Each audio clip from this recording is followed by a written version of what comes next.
আলাইকুম ওয়া রাহমাতুল্লাহি ওয়া বারাকাতুহু।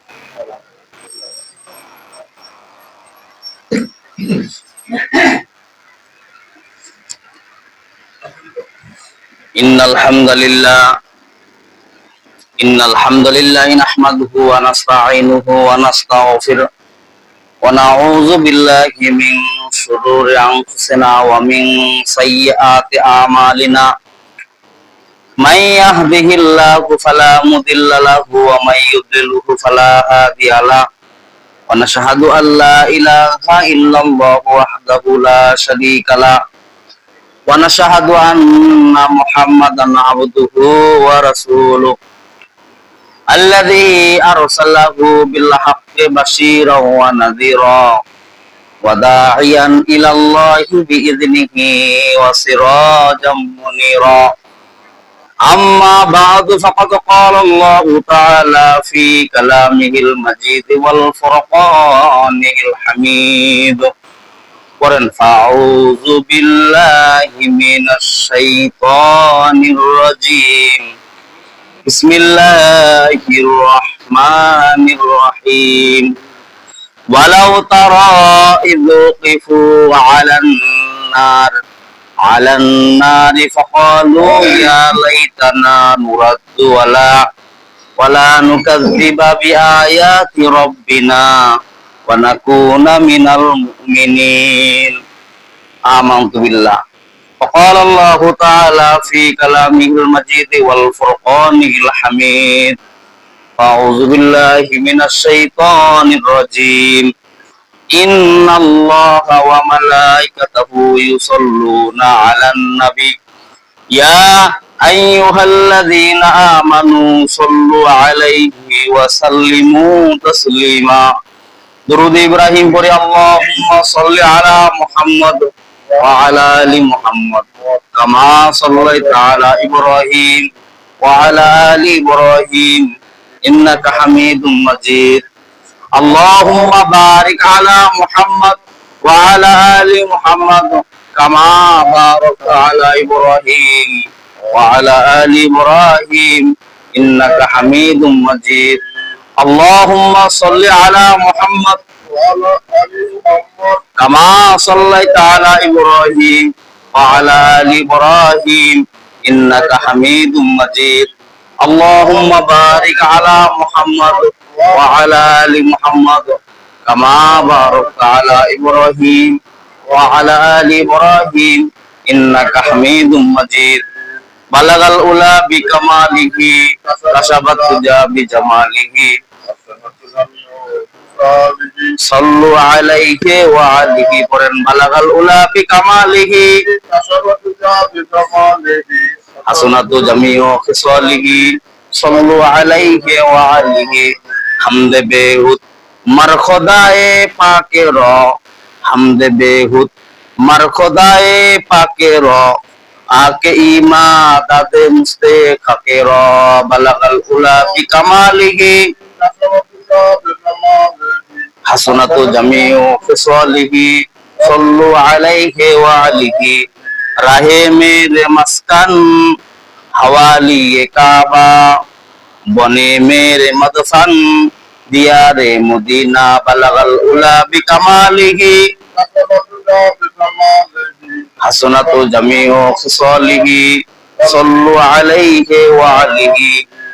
এই পৃথিবীর ওই আকাশের মালিক তুমি রহমান। এই পৃথিবীর ওই আকাশের মালিক তুমি রহমান। তোমার দয়া এদের মাঝে নদীর মতন বহমান। নিখিল জগৎ জিগির করে তোমার নামে রাত্রি দিন। তোমার প্রেমে পাথর পেটে ঝর্ণা ছুটে হয় বিলীন। তোমার প্রেমে পাখি যে গান গায় তোমার নামে সূর্য উঠে। তমকুল পাখিরা তোমার নামে গায়ে যে গান। এই পৃথিবীর ওই আকাশের মালিক তুমি রহমান। তোমার দয়া এদের মাঝে নদীর মতন বহমান। আলহামদুলিল্লাহ, সমস্ত প্রশংসা সেই মহান রব্বুল আলামিনের, যিনি আমাদের জিলহজ মাসের চতুর্থ জুমায় উপস্থিত হওয়ার, শরীক হওয়ার তৌফিক দান করলেন। সেই মহান দরবারে আমরা শুকরিয়া জ্ঞাপন করি। আমরা সকলেই বলি আলহামদুলিল্লাহ। আল্লাহ পাক কালামের ভিতর বলেন, লা ইন শাকারতুম লা আযিদান্নাকুম ওয়া লা ইন কাফারতুম ইন্না আযাবি লাশাদীদ। যে বান্দা আমার নিয়ামত পায়, নিয়ামতের শুকরিয়া আদায় করে, তার নিয়ামতকে আমি আল্লাহ পাক বাড়ায়া দেই, বলি সুবহানাল্লাহ। সব জায়গায় নিয়ামতের শুকরিয়া আদায় করতে হবে কার বলেন দেখি? খাওয়ার সময়, চলাফেরার সময়, সব জায়গায় কার শুকরিয়া আদায় করতে হবে? কেবলমাত্র আল্লাহ তাআলার শুকরিয়া আদায় করতে হবে, কারণ আল্লাহ তাআলাই আমাদেরকে তৈরি করেছেন, ঠিক কিনা? আর আল্লাহ তাআলাই আমাদেরকে নিয়ামত দান করেন। জাহান্নাম জান্নাত কে দিতে পারেন?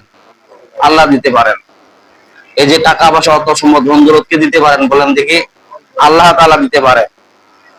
এমনও আপনি যদি চেহারার যদি বড়াই করেন, যদি বলেন যে না আমি চেহারার বড়াই করি, আপনার সাথে এমন লোক আছে খ্রিস্টান যারা পিয়া মেথর, ওদের মধ্যেও চেহারা আমাদের সৌন্দর্য আছে, ঠিক কিনা বলেন? কিন্তু ইজ্জত সম্মান আছে নাকি ওদের?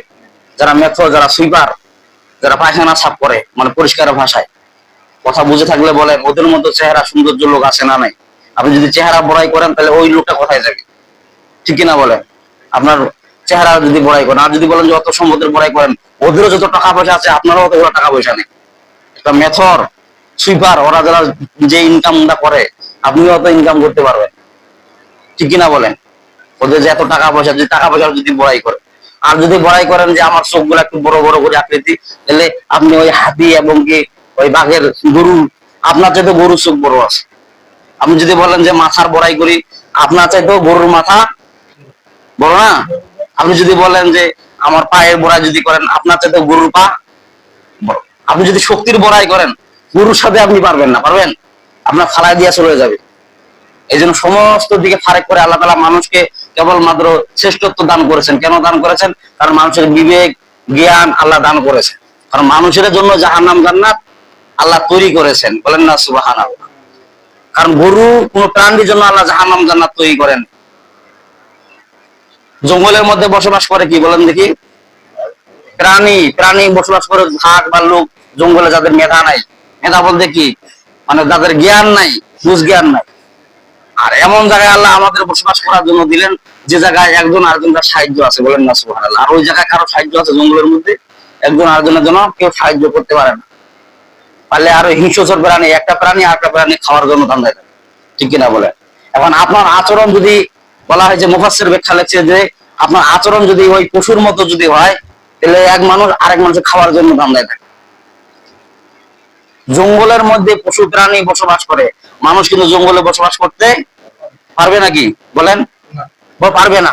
একজন মানুষ আরেকজন মানুষের সাহায্য ছাড়া মানুষ চলতে পারে না। একজন আরেকজনকার সাহায্য, মানে আপনি এক জায়গায় রাস্তায় মধ্যে অ্যাক্সিডেন্ট হলেন, পড়ে গেলেন, ওই আরেকজন মানুষ যদি আপনার তুলে না যায়, আপনি ডাক্তারের কাছে যদি নিয়ে যান, না নিয়ে যায়, আপনি সুস্থ হতে পারবেন? পারবেন না। কিন্তু বাঘ ভাল্লুক জঙ্গলের মধ্যে পড়ে থাকে, ওইভাবেই ওরা জীবন চলে যায়, ওখানেই মনে করে শগুন যা খায় শেষ করে দেয়। কিন্তু মানুষ, আমরা আল্লাহ শ্রেষ্ঠত্ব দান করেছে, মানুষকে নিরাপত্তা জায়গায় আল্লাহ রাখছে। আল্লাহ পাক বলতেছেন যে আমি মানুষকে নিরাপত্তা জায়গায় রাখছি এই কারণে, কারণ মানুষের অল বডি আমি আল্লাহ পাক তৈরি করেছি, বলেন না সুবহানাল্লাহ। চোখের পাওয়ার বলেন, চোখের পাওয়ার বলেন, জিহ্বার স্বাদ বলেন, নাকের মধ্যে ঘেরান বলেন, কানের মধ্যে পাওয়ার বলেন, যে কানের মধ্যে যে আপনার আওয়াজ যায়, এই যে আওয়াজ, ধবনিটা, যার কান দিয়ে শোনা পায় না, আমার বোঝা পাচ্ছে ধবনি কি জিনিস। চোখ দিয়ে দেখতে পারে না, সে জানে যে চোখ দিয়ে ভালো যার আছে, ও কি জিনিস, চোখ কি জিনিস, যে দেখতে পারে না। চোখের আবদার, এই চোখটা একটা অশেষ নিয়ামত, এই কানটা অশেষ নিয়ামত আল্লাহ তাআলা এগুলা দান করেছেন। আল্লাহ পাক বলতেছেন যে আমি এগুলা কেবলমাত্র দান করেছি, কেন দান করেছি? আমার বান্দাকে মহব্বত করে, বলেন না সুবহানাল্লাহ। যেন আমার বান্দা আমার কি করে? দাসত্ব গোলামি করে। এখন তো আমরা আল্লাহ তাআলার দাসত্ব গোলামি বাদ দিয়া আমরা মানুষের দাসত্ব গোলামি শুরু করে দিয়েছি, ঠিক কিনা বলেন? আমাদের চলাফেরা, কথাবার্তা, যে রিজিকের মালিক আমরা মনে করি মানুষ, কিন্তু অথচ রিজিকের মালিক কি বলেন দেখি? আল্লাহ তাআলা কোরআনে বলতেছেন, ওয়ামা মিন দাব্বাতিন ফিল আরদি ইল্লা আলাল্লাহি রিজকুহা। এমন কোন প্রাণী নাই যে প্রাণীর রিজিকের ব্যবস্থা আমি আল্লাহ পাক করে নাই, বলে সুবহানাল্লাহ। সমুদ্রের মধ্যে যে একটা প্রাণী আছে, ছোট মাছ, এই তিমি মাছ, এইটারে খাবার দৈনিক লাগে 8 টন। এর ব্যবস্থা কি আল্লাহ করে দেন নাই? কাঠের ভিতরে যে একটা পোকা থাকে কুচকুচ করে কামড় মারে, ওই কাঠের ভিতরে পোকাটারও খারাপ ব্যবস্থা আল্লাহ তাআলা করে দিয়েছেন। আল্লাহ তাআলা আরশে আজিমে থাকেন। কোথায় থাকেন? আরশে আজিমে থাকেন। ওখান থেকে সবকিছু নিয়ন্ত্রণ করেন। বলেন না সুবহানাল্লাহ। যখন আপনি বলতে পারেন যে ওখান থেকে আল্লাহ তাআলা কেমন করে নিয়ন্ত্রণ করে বান্দাদেরকে, পশু পাখি যতগুলো আছে এগুলো নিয়ন্ত্রণ করেন কিভাবে আল্লাহ তাআলা। যেমন একটা ছোট একটা স্যাম্পল দিলে আপনারা বুঝতে পারবেন। যেমন মনে করেন যে আমাদের প্রধানমন্ত্রী এখন কে বলেন দেখি? তারেক রহমান। এই যে প্রধানমন্ত্রী তারেক রহমান, বাংলাদেশে কোথায় কি ঘটে না ঘটে এগুলা খবর কানে যায় কি যায় না? উনি ওখান থেকে সাপ্লাই দিতে পারেন কি পারেন না? কিসের? ইন্টারনেটের মাধ্যমে, প্রযুক্তির মাধ্যমে উনি সব খবরাখবর ওনার কাছে চলে যায়, ঠিক কিনা বলেন? ওখান থেকে আবার উনি সাজেশন দিয়া আবার যেখানে যেটা জিনিসের দরকার সেখানে দিয়ে দেয়। সাধারণ একটা প্রযুক্তি যদি এটা তারেক রহমান যদি দিতে পারে, আর যাকে ওকে আল্লাহ তৈরি করেছে কে বলেন দেখি? আল্লাহ তাআলা তৈরি করছে। সে আরশে আজিমে রাত 3টার দিকে যখন ও মাগো মাগো করে চিৎকার মারেন, পেটের ব্যথা যন্ত্রণা, শুনেন কে? আল্লাহ তাআলা শুনেন। আল্লাহ তাআলা বলতেছেন যে কেবলমাত্র মানুষের অভিভাবক এবং সাহায্যকারী আমার আল্লাহকে যখন কোনো বান্দা মেনে নিবে তখন অবশ্যই আমি তাকে সাহায্য করবো। বলেন না সুবহানাল্লাহ। একটা মানুষকে আপনি আঘাত দিবেন, অন্যায় ভাবে, ওই লোকটা যদি একটু কিঞ্চিত পরিমাণ যে আঘাত পায়, পাওয়ার পরে যদি বলে যে আমি ভুলে গেলাম, কিন্তু ওর প্রতিশোধ আল্লাহ তাআলা নিবেন। বলেন না সুবহানাল্লাহ। কেন নিবেন বলেন দেখি? কারণ ওই বান্দাকে তৈরি করেছেন কে? অন্যায় ভাবে যে আপনি এই বান্দাকে যে আঘাত দিলেন, কি কারণে দিলেন, এই কারণটা আল্লাহ তাআলা বললেন যে আমি ফয়সালা করব। আল্লাহ তাআলা ওই কথা বলেছেন, ইন্নাহুম ইয়াকিদুনা কায়দা ওয়া আকিদু কায়দা ফামাহিল কাফিরিনা আমহিলহুম রুয়াইদা।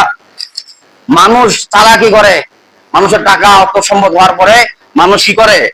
আমার আল্লাহর সাথে গাদ্দারি করে। কারণ ওই অর্থ সম্পদ টাকা পয়সা কে দেন বলেন দেখি? জমির মধ্যে ফসল আপনি ফলন করেন, সেখানে যদি আল্লাহ তাআলা যদি ফসল না দেয়, আপনি ফসল পাবেন? পাবেন কি বলেন? যত সার কিবা ছিটান কোনো কাম হবে না আল্লাহ তাআলা যদি ফসল যদি না দেয়, ঠিক না?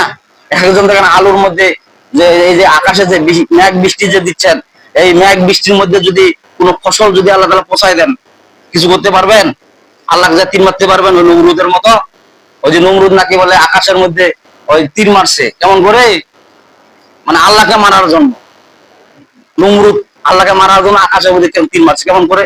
ইব্রাহিম আলাইহিস সালাম বলতেছেন, মানে ইব্রাহিমকে বলতেছে, নমরুদ বলতেছেন যে ইব্রাহিম তুমি কোন আল্লাহর কিবা করো, এই উপাস্য করো? ইব্রাহিম আলাইহিস সালাম বলেন যে আল্লাহ তাআলা মানুষকে জীবন দিতে পারেন এবং মৃত্যু দান করতে পারেন। নমরুদ ভাই এটা তো সাধারণ ব্যাপার, বলছে কেমন করে?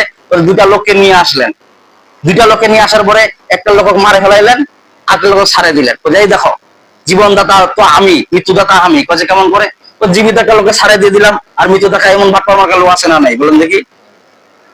আর ইব্রাহিম আলাইহিস সালাম বললেন যে হ্যাঁ ঠিক আছে, তুমি একটা লোকের জীবন ছাড়ে দিলা, একটা লোককে মৃত্যু দিলা, ঠিক আছে, কিন্তু আমার আল্লাহ তাআলা পূর্ব দিকে কি তুলে? সূর্য তুলে, পশ্চিম দিকে সূর্য ডুবায়। তুমি পূর্ব দিকে সূর্য ডুবাও আর পশ্চিম দিকে সূর্য উঠাও, দেখি তো তোমার কত বড় পাওয়ার। এইভাবে করা যায়?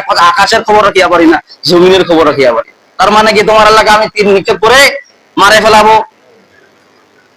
তীর নিক্ষেপ করে তার তীর যখন আকাশের মধ্যে মারলেন, মারার পরে জিবরাইল আমিনকে আল্লাহ পাক বলেছেন, হে জিবরাইল এই তীরটা কিসের জন্য নিক্ষেপ করা হয়েছে?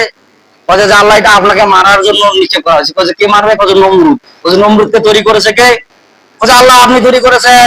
বলে নমরুদের 14 গোষ্ঠীকে তৈরি করেছে কে? বলে আপনি আল্লাহ তৈরি করেছেন। নমরুদের 14 গোষ্ঠী আমি আল্লাহ যে তৈরি করতে থাকি, সে আমাকে আল্লাহকে মারতে পারবে নাকি? বলেন আল্লাহকে মারতে পারবেন নাকি? আল্লাহ তাআলা চিরঞ্জীব চিরস্থায়ী, ঠিক না বলেন? এটা আয়াতুল কুরসির মধ্যে আল্লাহ বলেন, আল্লাহু লা ইলাহা ইল্লাহু আল হাইয়ুল কাইয়্যুম লা তাখুযুহু সিনাতুন ওয়ালা নাওম লাহু মা ফিস সামাওয়াতি ওয়া মা ফিল আরদ। আল্লাহু আকবার। আল্লাহ রাব্বুল আলামিন নামে আল্লাহ এমন আল্লাহ, আল হাইয়ুল কাইয়্যুম, তিনি চিরঞ্জীব চিরস্থায়ী, আর তন্দ্রাও নাই নিদ্রাও নাই। বলেন না সুবহানাল্লাহ। আল্লাহ তাআলা তন্দ্রাও নাই নিদ্রাও নাই। এই তীরটা ধরলেন, করার পরে বললেন যে এখানে একটা শুকুরের রক্ত লাগাই দাও। যে রক্ত? শুকুরের রক্ত লাগাই দাও, দিয়ে জমিনের মধ্যে ছেড়ে দাও। যখন শুকুরের রক্ত লাগাই দিয়ে জমিনের মধ্যে ছেড়ে দিলেন, দেওয়ার পরে নমরুদ বলেন এই তো তোমার আল্লাহ মারে ফেলেছি, এই তীরের মাথায় রক্ত। বলেন না নাউজুবিল্লাহ। আল্লাহ ইব্রাহিম আলাইহিস সালাম হালকা বসছিলেন। ইব্রাহিম আলাইহিস সালাম বলেন যে আসলে কি মৃত্যু একটু মানে কেমন মানে আর কি জড়িত ভাব বললেন। আল্লাহ ভাই আলহামদুলিল্লাহ, ইব্রাহিম তুমি কি জানো ওই নমরুদকে আমি একটা ন্যাংরা মশা দিয়া সাইজ করে দিব। বাস মশার ঘ্যান ঘ্যানানি শুরু হয়ে গেল। তারপরে কথা কথা কিভাবে আল্লাহ ওকে নমরুদকে কিভাবে মারবেন, যে খালি ন্যাংরা মশা দিয়ে মারবো না, ওকে জুতা দিয়া সাইজ করবো। সর্বনাশ কোথায়, হ্যাঁ কাজে ন্যাংরা মশা দিয়া এর জুতা দিয়া কাজে কি কয়েকটা ভ্যান ভ্যানিয়া মশা আসলো, তার মধ্যে একটা মশা ছিল সবচেয়ে দুর্বল মশা, ন্যাংরা মশা, নাকের মধ্যে ঢুকে কুরুশ করে কামড় মারে, মাথার মধ্যে থাবড় মারে, কপালের মধ্যে যখন যার নাকের মধ্যে সর্দি কাশি ওরা কি করে মাথার মধ্যে যখন ব্যথা করে থাবড় মারে, নাড়া মারে, মশা ভিতরে নাকের ভিতরে ঢুকায় কুরুশ করে কামড় মারে, আর বলে যে মাথার মধ্যে যত বাড়ি মারে ততই ভালো লাগে। কি ব্যাপার, হ্যাঁ মাথার মধ্যে যত থাপড়ায় তত ভালো লাগে। তারপর নমরুদের এক সঙ্গীকে বলতেছে যে মাথার মধ্যে আমি যতই মারি, কপালের মধ্যে যত মারি ততই কেন জানি মজা লাগে। তো তাই নাকি কি একটা কাজ করিবা, তাই যে কি কাজ, আমার যত সৈন্যবাহিনী, যতগুলা সৈন্যবাহিনী আছে ওরা যেন একটা করে আমার জুতার বাড়ি মারে। এই খেলা কার? এই খেলা কার? এটা আল্লাহ তাআলার খেলা। আল্লাহ তাআলা বললেন যে তুমি আমার আল্লাহকে মারতে এসেছো। ইব্রাহিম আলাইহিস সালাম বলছে আমার আল্লাহকে তুমি মারতে পারবা নাকি? মারতে পারবা না। নমরুদের যে পরিস্থিতি করেছে, নমরুদ যারা আসবে তারও পরিস্থিতি ওরকম করবেন। কারণ নমরুদের ছিল অর্থ সম্পদ, টাকা পয়সা, অহংকার, টাকা পরি। আমি এত বড় কথা, আর নমরুদের আকৃতি ছিল কালো কুচরি, বোরকা পরে বেড়াইতো মহিলা মানুষের মতো। বলেন না নাউজুবিল্লাহ। এই নমরুদের আকৃতি। বা সৈন্যবাহিনী একটা করে জুতার বাড়ি মারে, আর বলে সাফান সাফান তুমি ভালো, তুমি ভালো। মানে জুতার বাড়ি মারলে ভালো, কেন ভালো? কারণ আল্লাহ তাআলা ওকে বেইজ্জত করবেন জুতার বাড়ি দিয়া। বাস সবার শেষে একটা সৈন্যবাহিনী আসলো, আসে বলতে ভাই সবাই একটু মিডিয়াম, কেউ মারে আস্তে, কেউ মারে মিডিয়াম, আপনি একটু জোরে মারিয়েন। তাই নাকি? হ্যাঁ। বাস ওই শেষের সেনাবাহিনী মার জোর এক মারে তাকে মাথা ফাটে দিচ্ছে, মাথায় ফাটে যায়, মশা ভ্যান ভ্যান করতে চলে গেছে, আর নমরুদ চিপ পাঠান মানে কি মারা গেছে। আমাদের কার্যকলাপ চলাফেরা যদি নমরুদের মতো যদি হয়, তাহলে আমাদেরও দোষা আল্লাহ তাআলা করতে পারেন কিনা বলেন? আল্লাহ পাক আমি যে আয়াতে কারিমা তেলাওয়াত করেছি আপনাদের সামনে, সূরা আনআমের 27 নম্বর আয়াত। কয় নম্বর আয়াত? সূরা আনআমের 27 নম্বর আয়াত। হযরত বিশ্বনবী করিম সাল্লাল্লাহু আলাইহি সাল্লাম যখন মক্কার মধ্যে গমন করলেন, ওনার সাথে যখন অত্যাচার শুরু করে দিল কাফেররা। কারা অত্যাচার করে? ভালো মানুষের সাথে কারা খারাপ আচরণ করে? যারা কাফের, যারা ইসলামকে ভালোবাসে না, যারা সুষ্ঠু সমাজ চায় না, তারাই কেবলমাত্র মুসলমান অসহায় মানুষদের প্রতি অত্যাচার করে। ঠিক কিনা বলেন? ভালো মানুষ একটা ভালো মানুষের সাথে খারাপ আচরণ করতে চাবে নাকি? ভালো মানুষ চাবে যে আমি যেরকম ভালো ও সেরকম ভালো হয়ে চলুক। বলেন না সুবহানাল্লাহ। আর একটা যদি পশু পাখি যেমন জানোয়ারের মার্কার লোক যদি থাকে, ওই যেরকম জানোয়ার ও যাবে যে আমি যেরকম জানোয়ার ও ওরকম জানোয়ার ভাবে চলুক। আমি যেমন সুদ খাই ওই লোকটাও সুদ খায় চলুক, আমি যেমন ঘুষ খাই ওই লোকটাও ঘুষ খায় চলুক। ঠিক কিনা বলেন? এইভাবে রসুলের সাথে যখন খারাপ আচরণ করে দিলেন, রসুল যখন খারাপ ধারণা করলেন, রসুল বললেন যে এদেরকে জাহান্নাম থেকে বাঁচার জন্য আমি কত চেষ্টা করতেছি যেন জান্নাতে যায়। মনটা খারাপ করলেন। আলেম ওলামারাও যখন মানুষদেরকে বোঝাবার জন্য যখন সুপারিশ করে, তখন আলেম ওলামার সাথেও মানুষ খারাপ আচরণ করে। হুজুর এগুলা বয়ান করার কি দরকার? আল্লাহ পাক এগুলা সান্ত্বনা দেওয়ার জন্য আল্লাহ পাক সূরা আনআমের 27 নম্বর আয়াত নাযিল করে দিলেন। বলেন না সুবহানাল্লাহ। আল্লাহ পাক বলেছেন ওয়ালাউ তারা ইয উকিফু আলান নার। আল্লাহ পাক বলেছেন ওয়ালাউ তারা ইয উকিফু আলান নার, ওয়ালাউ তারা ইয উকিফু, কিয়ামতের দিন হে রাসূল আপনি যখন জাহান্নামীদেরকে জাহান্নামের কিনারে দেখবেন। আল্লাহ পাক বলেছেন ওয়ালাউ তারা ইয উকিফু আলান নার, ওয়ালাউ তারা যখন আপনি দেখবেন, ইয উকিফু যখন কিনারের মধ্যে, আলান নার আগুনের কিনারের মধ্যে, মানে জাহান্নামের কিনারের মধ্যে দেখবেন সুদখোরের গুনাহ যখন আল্লাহ তাআলা যখন বন্ধন করা শুরু করে দিবেন, ওই সুদখোর যখন জাহান্নামের কিনারে দাঁড়াবে, জাহান্নামের কিনারে দাঁড়াবে, ঘুষখোর যখন জাহান্নামের কিনারে দাঁড়াবে, যারা আলেম ওলামার সাথে খারাপ আচরণ করে যখন জাহান্নামের কিনারে দাঁড়াবে। এমন লোক আছে না নাই? যখন কিবার মধ্যে যায়, ব্যবসার মধ্যে যায়, দেখে আরে আমার তো গুনাহ দেখা যাচ্ছে, আরে আমি এতটা টাকা আরো যদি টাকা যদি ধরে এলাম, একটা যদি খরচ যখন বেচা যখন ভালো একটা খরচ দেখা পায়, তখন কি বলে আরো যদি পকেটের মধ্যে কিছু টাকা পয়সা নিয়ে আসতাম। আফসোস করে না নাই? রাসূলকে আল্লাহ পাক বলেন ওয়ালাউ তারা ইয উকিফু আলান নার, আমার বান্দাগুলা এবং আপনার উম্মতগুলাকে যখন আপনি জাহান্নামের কিনারের মধ্যে দেখবেন, সুদখোরের গুনাহ যখন সারা দেখতে পাবে এবং জাহান্নামের কিনারে যখন দাঁড়াবে, ঘুষখোরের গুনাহ তখন দেখতে পারবে, যাদের উপর যাকাত ছড়িয়েছে, যাকাত দেয় নাই, ওই ওই গুনাহ যখন দেখতে পাবে, জাহান্নামের কিনারে যখন দাঁড়াবে, আলেম ওলামার সাথে খারাপ আচরণ করেছে, টাকা নিয়ে নয় সই করেছে মানুষের সাথে, যখন তারা জাহান্নামের কিনারে দাঁড়াবে, তারা কি বলবে? ফাকালু ইয়া লাইতানা নুরাদ্দু ওয়ালা নুকাযযিবা বিআয়াতি রাব্বিনা ওয়া নাকুনা মিনাল মুমিনিন। আল্লাহু আকবার। ফাকালু, ওই সমস্ত লোকেরা বলবে ইয়া লাইতানা, হায় আফসোস আমাদের, নুরাদ্দু আমাদেরকে ফেরত দেন। মানে সুদখোর ঘুষখোর ওরা বলবে যে আল্লাহ আমাদের আবার ফেরত দেন। কোথায় ফেরত দিব? ওই জমিনের মধ্যে পাঠাই দেন, দুনিয়াতে আবার পাঠাই দেন।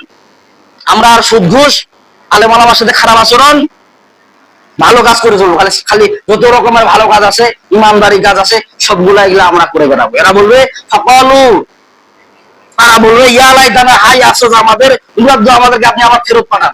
দুনিয়া যখন থাকবো তখন আর সুদ খাবো না, দুনিয়ায় যখন থাকবো তখন আর ঘুষ খাবো না, দুনিয়া যখন চলাচল করবো তখন আর জাকাতের পাই টু পাই জাকাত দিব, বলেন না সুবহানাল্লাহ।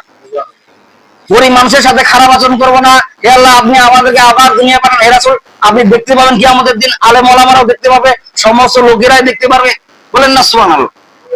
তারা বলে ইয়া লাইতানা, হায় আফসোস আমার, নুরাদ্দু আপনি ফেরত পাঠান। কোথায় ফেরত পাঠাবে? দুনিয়ার মধ্যে ফেরত পাঠান। আমরা আর সুদ ঘুষ খাবো না, আমরা খারাপ আচরণ করবো না, আমরা ভালোভাবে চলবো। যখন মুসিবত পড়ে গেছে, হায় সর্বনাশ, একবার যদি হামাকালে আবার সুযোগ দিলেন হয়, দ্বিতীয়বার ওয়ান টাইম, দ্বিতীয় টাইম যদি তৃতীয়বার যদি আমার সুযোগ দিলেন হয়, কতই না ভালো হইতো। ওই সমস্ত লোকরা জাহান্নামে যখন জাহান্নামের কিনারে দাঁড়াবে, তারা বলা শুরু করে দিবে ফাকালু ইয়া লাইতানা নুরাদ্দু, আপনি আমাদেরকে জমিনের মধ্যে আবার পাঠান, ফেরত পাঠান। ফেরত পাঠালে কি হবে? ওয়ালা নুকাযযিবা বিআয়াতি রাব্বিনা ওয়া নাকুনা মিনাল মুমিনিন। ওয়ালা নুকাযযিবা, আমরা অস্বীকার করব না। কি অস্বীকার করবে বলেন দেখি? ওয়ালা নুকাযযিবা বিআয়াতি রাব্বিনা, বিআয়াতি মানে কি? আপনার কোরআনের আয়াতগুলো আমরা আর অস্বীকার করব না। ওয়ালা নুকাযযিবা, আমরা মিথ্যা হিসাবে গ্রহণ করব না। ওয়ালা নুকাযযিবা, অস্বীকার করবো না। তার মানে কি? সুদের আয়াত যখন বয়ান করবে ওটা আমরা মানে নিব, যখন ঘুষের আয়াত বয়ান করবে ওটা আমরা মানে নিব। আলেম ওলামার সাথে খারাপ আচরণ করা যাবে না, ওটা আয়াত যখন বয়ান করবে আমি মানে নিব। এই সমস্ত কাকুতি মিনতি শুরু করতে, হায় আফসোস, যখন বিপদে পড়ে মাথা খাওয়া শুরু করে দেয়, নাক নামা শুরু করে দেয়। কি খারাপ করলাম রে, মুসিবতে বললাম রে, একবার যদি কাল ছুটি আবারই আর জিন্দিগি আর এটা ঢুকি না, ঠিক কিনা বলে?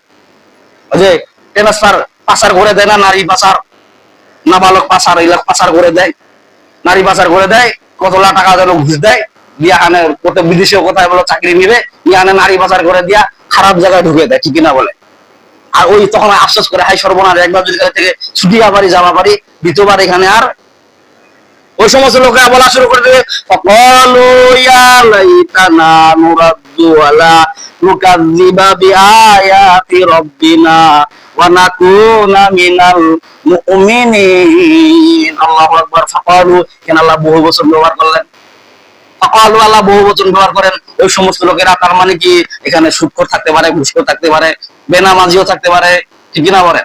মানুষের সাথে খারাপ আচরণ করে, অসহায় লোকের পেটের মধ্যে লাথি দেয় এবং অন্যায় ভাবে মানুষের জমি আত্মসাৎ করে। ওই সমস্ত লোকেরাও তারা কি বলবে? নুরাদ্দু আমাদেরকে জমিনের মধ্যে ফেরত পাঠান, কবরের মধ্যে ঢুকিয়েছি আরেকবার পাঠান, জমিনের মধ্যে পাঠান, আমরা মানুষের জমি আত্মসাৎ করে খাবো না। বলেন তো, নবীজির কয় বিঘা সম্পত্তি আছে? আছে কিছু নবীজির, যত আদম থেকে যতগুলা পয়গম্বর আছে, একটা পয়গম্বরের দেখান তো এতগুলা সম্পত্তি, এতগুলা বাড়ি, এতগুলা ঘর, এতগুলা দুয়ার, নাকি? দেখান তো একটা দিবার মধ্যে যে অত সম্পদ আছে। বিশ্বনবীর বরঞ্চ বাড়িটা কি হয়ে গেছে? ইবাদত খানা, বলেন না সুবহানাল্লাহ। আবু জেহেলের বাড়ি ঘর দুয়ার কি হয়ে গেছে? টয়লেট খানা। টয়লেটের ভিতর মানুষ ইবাদত করে নাকি? টয়লেটের ভিতর কি করে? যত নাপাক পেশাব পায়খানা, ঠিক না বলেন? আর নবীজির বাসায় যত রকমের ভালো কাজ, ইবাদত বন্দেগী, সমস্ত কাজ নবীজির বাসায়। আর আবু জেহেলের বাসায় পায়খানা। এক হাজি, পেটের মধ্যে প্রচন্ড ব্যথা, দুনিয়ার প্রচন্ড ব্যথা। তারপর ওই হাজিকে জিজ্ঞাসা করা হলো, আরেক হাজি জিজ্ঞাসা করতেছেন যে তোমার মধ্যে পেটের ব্যথা নাকি? কথা, হ্যাঁ প্রচন্ড ব্যথা, কি করা যায় বলেন তো দেখি। এত পরিমাণে গ্যাস্ট্রিকের ওষুধ খায়, পেটের ব্যথা ভালো হয় না। ওই হাজিকে বললেন যে তুমি একটা কাজ করো, কথা কি আবু জুল্লাহ টয়লেটে পায়খানা করো, পেটের ব্যথা ভালো হয়ে যাবে, বলেন না শোনা। এক কাম করছে, আসলে নাকি দেখি তো ট্রাই করে হানে চেয়ে দিকে আবু জুল্লাহ বাড়ির লোক করলেন ওই টয়লেট খানা, কি খানা? কি খানা বলেন দেখি? টয়লেট খানা। টয়লেটটা বড় হয় না ছোট হয়? হ্যাঁ, যারা মূর্তি পূজা করে ওদের বড় হয় না ছোট হয়? আর সাইজ বাড়ি বাড়ি, ওইটা বাড়ি বাড়ি, মানে এইটা হয় নাফাক, ওইটাও নাফাক। বলেন না নাউজুবিল্লাহ। বাস বাথরুমের মধ্যে ঢুকছে, বাস পায়খানা করে আমার পেটের কথা পালাইছে। বলেন না সুবহানাল্লাহ। এই খেলা কার? আল্লাহ তাআলার খেলা। তার মানে কি, যত নোংরামি কাজ করবেন, যত খারাপ কাজ করবেন, মানুষ ভবিষ্যতে আপনার নাম নোংরা হিসাবে নিবে, ভালো হিসাবে। লোকটা এমন ছিল, এমন নিকৃষ্ট ছিল, ঠিক না বলেন? আর যখন যত রকমের ভালো কাজ করে যাবেন, মানুষ শুকরিয়া আদায় করবে, তত পরিমাণে কবরের মধ্যে সওয়াব আপনার আমলনামায় চলে যাবে। বলেন না সুবহানাল্লাহ। ভালো কাজ করার দরকার আছে না নাই? যখন আপনি জাহান্নামের কিনারের মধ্যে দাঁড়াবেন, মানুষ দেখে আপনার আফসোস কেন করবে? আপনি তো আফসোস শুরু করে দিবেন কিয়ামতের দিন। তারা বলবে কি, ফাকালু ইয়া লাইতানা নুরাদ্দু ওয়ালা নুকাযযিবা বিআয়াতি রাব্বিনা ওয়া নাকুনা মিনাল মুমিনিন।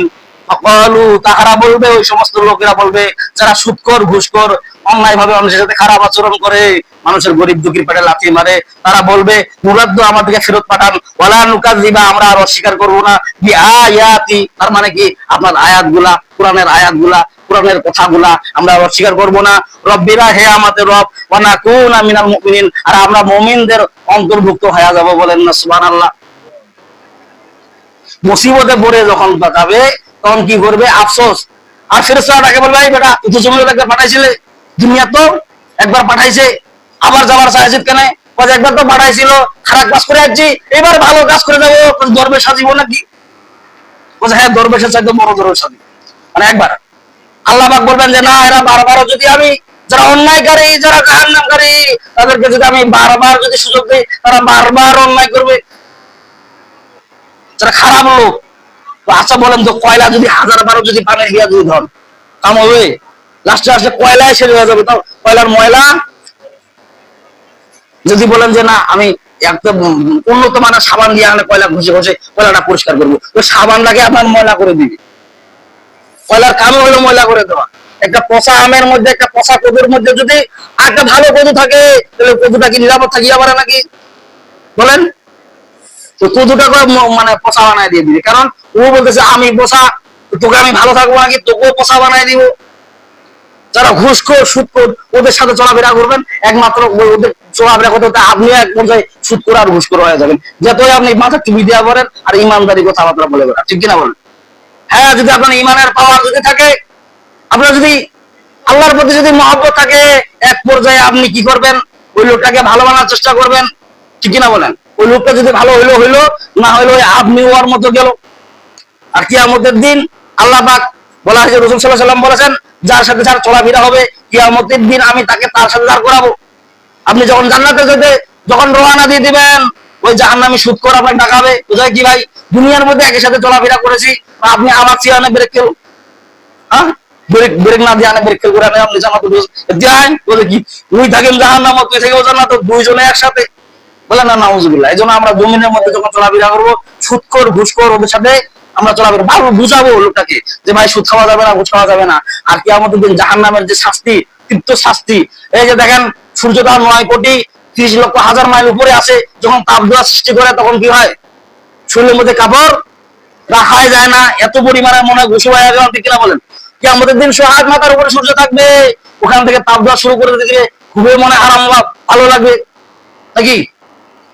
চিন্তা করার, 9,30,00,000 মাইল উপরে সূর্য আছে, 9,30,00,000 মাইল উপরে সূর্য থাকার পরও ওখান থেকে যে তাপ দিচ্ছে, তারপর তাপের মধ্যে থাকা যাচ্ছে না, মানুষ ঘামে অস্থির হয়ে যাচ্ছে। আর ওই দিন কিয়ামতের দিন 100 মাথার উপরে সূর্য থাকবে, তাহলে আপনার অবস্থাটা কেমন হবে? যদি বিবেকবান, যদি বুঝে থাকেন, তাহলে চিন্তা করেন কেমন বাটন হবে। তা আল্লাহ পাক আমাদেরকে সবাইকে সঠিক সমঝ দান করুক। আর সুন্নাত যাদের বাকি আছে, সুন্নাত